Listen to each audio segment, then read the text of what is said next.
Now, it's been reported in the Times this morning that court documents obtained by the paper reveal that Liverpool suicide bomber Emad al-Swayalmin had his asylum claim rejected by a judge on several grounds almost 7 years before he launched his attack. Al-Swayalmin, if you remember, got into a taxi on Remembrance Sunday of last year, strapped full of explosives, and ordered the driver to drop him off at the Liverpool Women's Hospital, which was his suspected target.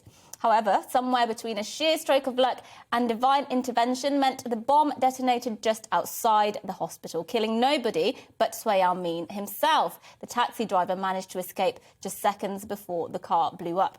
The Times claims that Swayalmin was found to have told several lies to stay in Britain, including lying about where he was from, his family background, the risk he faced if he returned home. On top of this, Swayalmin converted from Islam to Christianity in a suspected bid to have his asylum claim looked more favourably upon.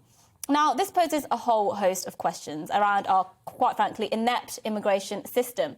If we can't deport people who've been proven to be lying about who they are and why they're in the country, what on earth is the point of an asylum process?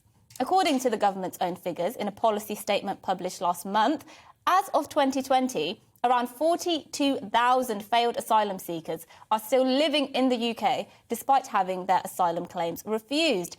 The number of enforced returns has also been falling year on year over the past decade or so. And to make it worse, 10,000 foreign national offenders have been released back into the community because they apparently cannot be returned to their country of origin. And that's according to the government's own figures.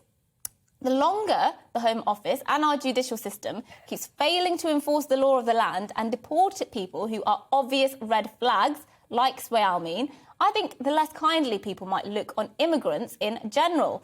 And this impacts on immigrants like me, my family, millions of other families who are law-abiding, who pay our taxes, who make positive contributions to the country. The government's failure on immigration is a ticking time bomb, and I don't want to be around when it all blows up.